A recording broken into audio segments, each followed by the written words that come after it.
Halo Binusian, pada video kali ini kita akan bahas tentang Internal Factor Evaluation Matrix atau IV disingkat.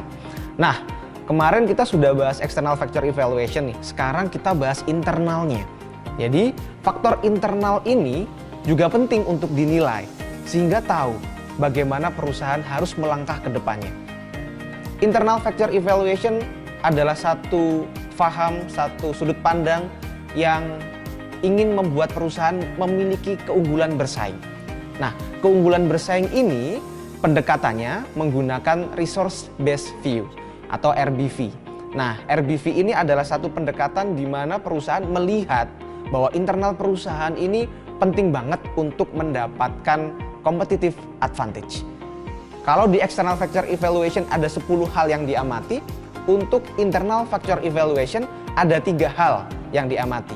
Yang pertama adalah physical resources, seperti mesin, kemudian aset-aset yang ada, fisik, bangunan, seperti itu ya. Kemudian yang kedua ada human resources. Manusia sekarang menjadi sebuah modal, sehingga manusia sendiri perlu dilihat. Tim internal, sumber daya manusia yang ada dalam sebuah perusahaan adalah salah satu modal untuk perusahaan mendapatkan keunggulan bersaing berkelanjutan. Lalu yang ketiga adalah organizational resources, di mana ini turunannya sangat banyak. Mulai dari kelengkapan divisi yang ada, kemudian strategi yang dimiliki, struktur organisasi, dan lain-lain. Untuk mengukur internal factor evaluation, matrix ya, tentunya sama dengan external factor evaluation, ada 5 step yang perlu dilakukan. Yang pertama adalah melakukan list faktor-faktor internal.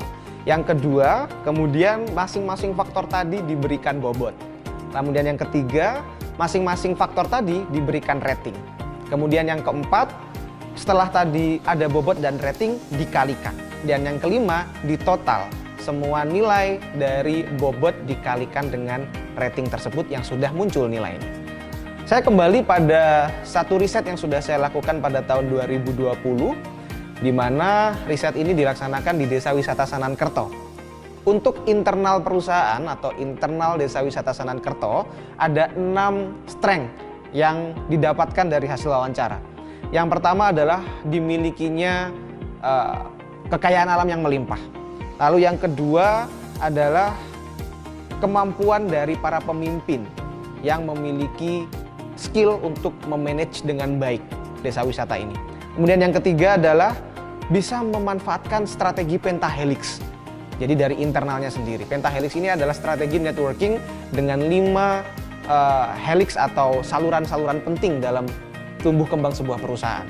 Ada dari akademik, kemudian dari bisnis, kemudian ada dari community, kemudian dari pemerintahan atau government, dan yang terakhir dari media. Dan yang kemudian untuk strength keempat adalah perusahaan mampu memberdayakan masyarakat.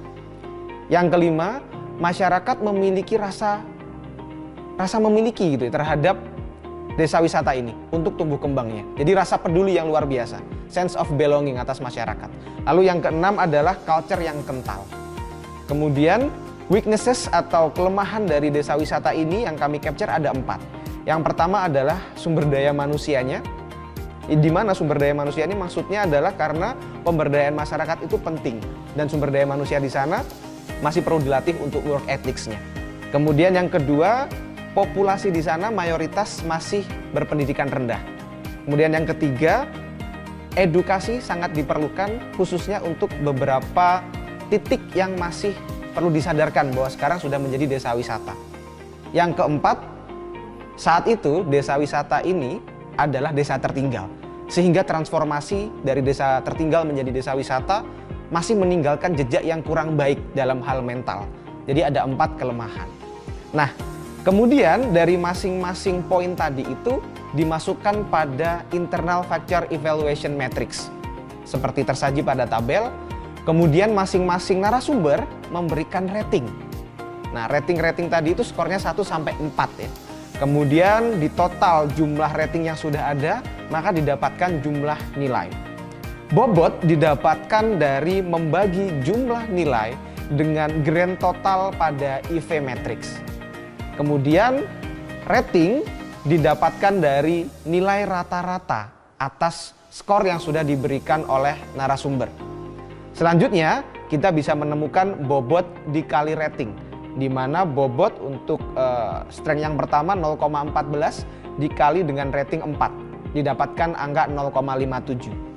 Dan diberlakukan untuk semua faktor, silahkan dihitung, lalu yang terakhir dihitung grand totalnya, sehingga kita dapatkan angka 3,60 untuk internal factor evaluation matrix. Setelah kita dapatkan angka tersebut 3,60 tadi, kita masukkan pada internal external matrix. Nah, sebelumnya kan kita sudah dapetin nih external factor evaluation matrixnya 3,85. Sekarang internal factor evaluation matrixnya 3,60. Maka titik dari internal external matrix itu ada pada kuadran 1, di mana terletak pada posisi yang unggul, posisi yang baik. Dan rekomendasi strateginya adalah grow and build, di mana kalau turunannya itu ada 4 untuk grow and build strategic, ada backward, forward, atau horizontal integration, lalu ada market penetration, lalu ada market development, dan ada product development. Demikian penjelasan untuk internal factor evaluation matrix. Terima kasih, sampai jumpa di video berikutnya. Sampai jumpa.